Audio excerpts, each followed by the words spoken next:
she's so fine. Hell of a blows my mind. Hell of a lights my... What's good, guys? This story is coming out of Evanston, Illinois. Came out yesterday, March the 26th, 2021. And I want to thank again Marie722 for sending it to me. Evanston is the first U.S. city to issue slavery reparations. Experts say it's a noble start. That is a picture of 11-year-old Miles Henry on the left, waiting with his father Sean on the right, at the Church Street Barbershop in the 5th Ward, known as the historic Black community in Evanston, Illinois.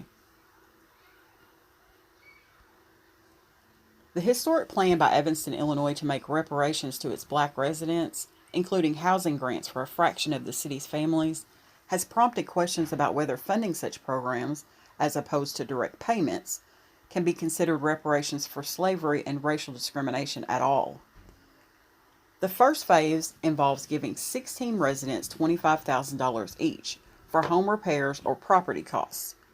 This plan, however, is far from the direct payments that have come to characterize reparations, redress for slavery, and the subsequent racial discrimination in the U.S.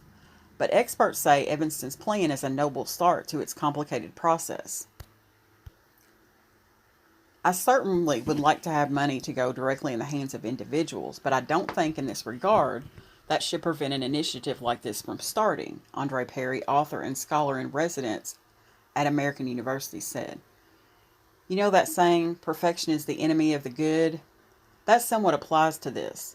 You would like to see direct payments in some form to enable those who qualify to spend as they would like. But when you're talking about historic discrimination, housing subsidies were a significant part of that. Discrimination occurred at many different levels. It was not just the federal government. So municipalities have a moral obligation. The housing program is the first initiative in a historic plan to distribute $10 million in reparations to Black residents of Evanston, according to the resolution. The effort is to directly acknowledge and address the historical harm done to Evanston residents through discriminatory housing policies and practices and inaction by the city. The effort would prioritize descendants of Evanston residents who lived in the city between 1919 and 1969, or suffered housing discrimination after 1969. A historical report on the city's policies identified housing as the strongest case for reparations by the city, finding sufficient evidence of housing discrimination in Evanston as a result of city zoning ordinances in place between 1919 and 1969, according to city officials.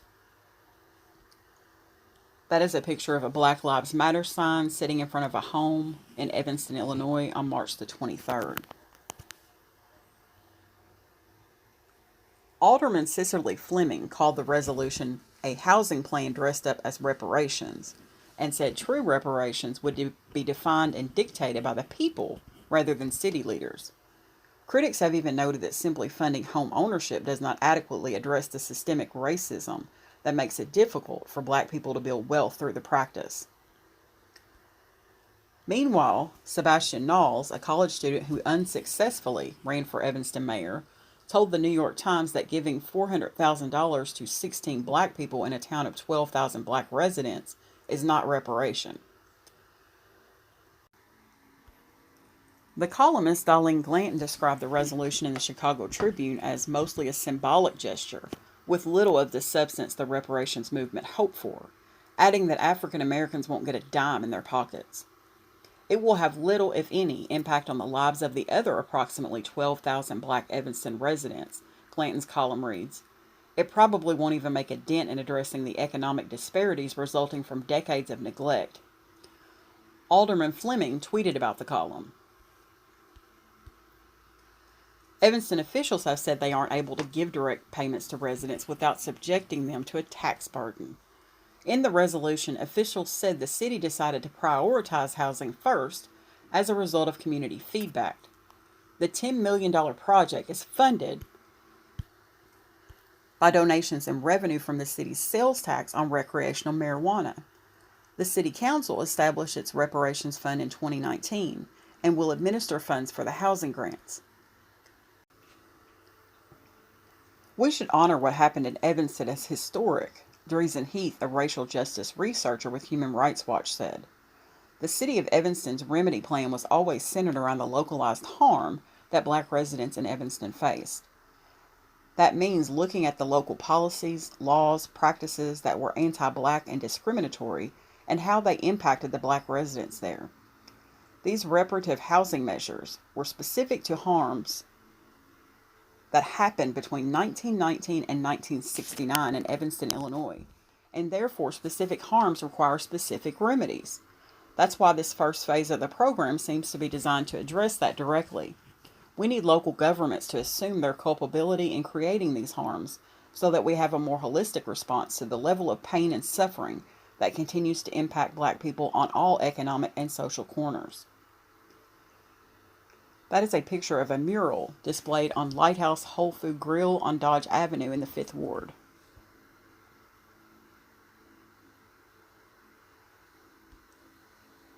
Similar efforts elsewhere have drawn the same criticism. In Asheville, North Carolina, leaders have vowed to give reparations by funding housing, business, and career programs for black people. Religious education institutions such as Virginia Theological Seminary and Princeton Theological Seminary promise to atone for their historic ties to slavery by setting up scholarships. The author and sociologist Tressie McMillan Cottom highlighted the issue in a 2014 Washington Post op-ed in which she unpacked claims that better access to higher education is adequate redress for inequality. Reparations can do what education cannot do, she wrote then, adding that such access is an opportunity vehicle that works best when coupled with justice and not confused for justice. Reparations have gone in and out of headlines in recent years, and the summer's protests following the deaths of George Floyd and Breonna Taylor have only thrust the topic into the spotlight again. As the government leaders deeply consider reparations, Perry said different programs will do different things, and we need to make room for that. I think a lot of the criticisms of the program are a bit premature, Perry said of the Evanston initiative. It's a good sign that a municipality recognizes its role in the racism that has robbed millions of black Americans of trillions of dollars collectively over time. Once we get locked into one form of reparations, we miss how multifaceted discrimination actually is. There should be cash payments, housing grants, scholarships, and there should be other forms created at multiple levels because that's how discrimination occurred. He added that he believes this initiative won't hinder or distract from the larger reparations movement, but will motivate it instead. This should be seen as encouragement, not as a consolation prize, he said. National leaders are talking about reparations too. Earlier this year, Representative Sheila Jackson Lee, Democrat of Texas, reintroduced Bill H.R. 40, which would create a commission to examine reparations for the African American descendants of slavery. President Joe Biden's administration has expressed his support for studying reparations. I'm in full agreement with reparations. I think something needs to be done to right the wrong that was done to black people in this country. Now, is this a great first step? Absolutely. But I don't want them to get hung up on this first step and then think, oh, we did so much, that they don't do anything else. Action needs to be taken as far as reparations. And if you've got Joe Biden and his administration actually looking at true reparations, which would be direct payment, I'm all in agreement for that. So I'm going to continue to follow the reparation movement. I hope something gets done. It is only right. And in order to right a wrong, you have to do something about it. Thanks for watching, guys.